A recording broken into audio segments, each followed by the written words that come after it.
Everyone's telling you to post more. That advice is actually keeping you stuck. More content doesn't mean more growth. It means more noise. And entrepreneurs who are actually scaling right now, they're not posting more. They're thinking differently about what they post and why. There's a reason your content isn't compounding. It's not your consistency, it's not your quality, it's not your niche, it's that you're broadcasting when you actually should be building.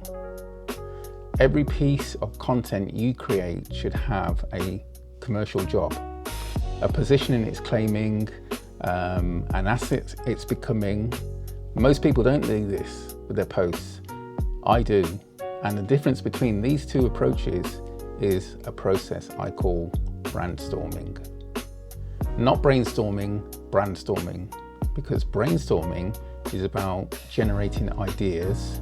Brandstorming is about interrogating them. It's the strategic layer most entrepreneurs skip because they're too close to the work to see what the work is actually doing. And here's what it costs you. You're producing consistently, but the content disappears by Friday. No compounding, no leverage, no return beyond the initial push. You're not building an asset base, you're merely feeding a machine that's always hungry. When I started building content around spoken word mixed with music, people saw the creative side. They heard the tracks, they saw the visuals. What they didn't see was the architecture underneath. Every piece had a specific commercial job. Not to go viral, not to get likes, but to own a position nobody else occupied. To open rooms that cold outreach never could. And to create IP that appreciated over time instead of disappearing by the weekend. When I started building content around spoken word and music, people saw the creative side. They heard the tracks, they saw the visuals. What they didn't see was the architecture underneath. Every piece, every track had a specific commercial job.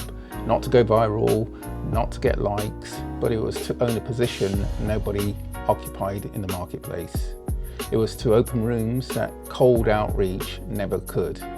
And to create IP that appreciated over time instead of disappearing by the weekend.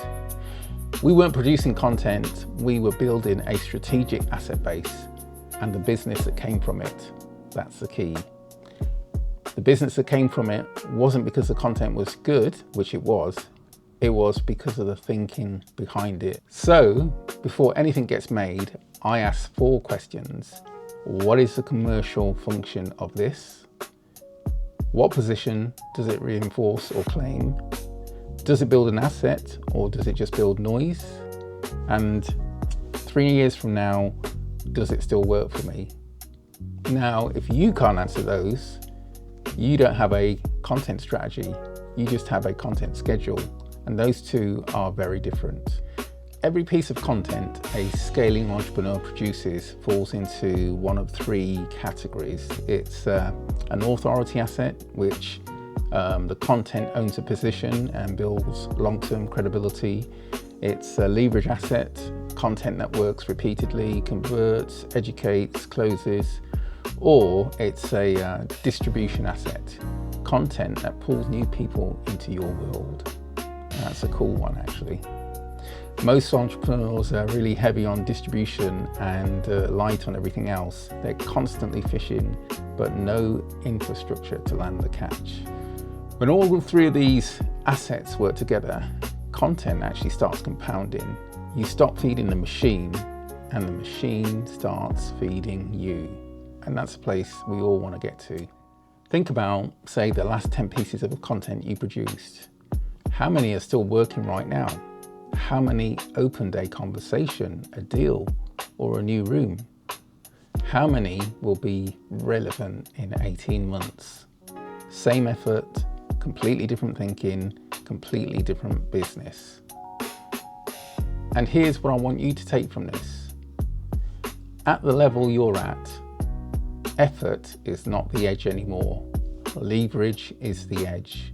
And leverage in content comes from one thing: knowing exactly what you're building before you build it. That's brandstorming, not a content calendar, not a posting strategy. It's a thinking system that makes everything you produce work harder and last longer. If you think at this level about your business, this channel's for you. Every week I'm going to break down the strategic thinking behind content, positioning and brand architecture. It's for entrepreneurs who are already in the game and want to scale without adding just more volume.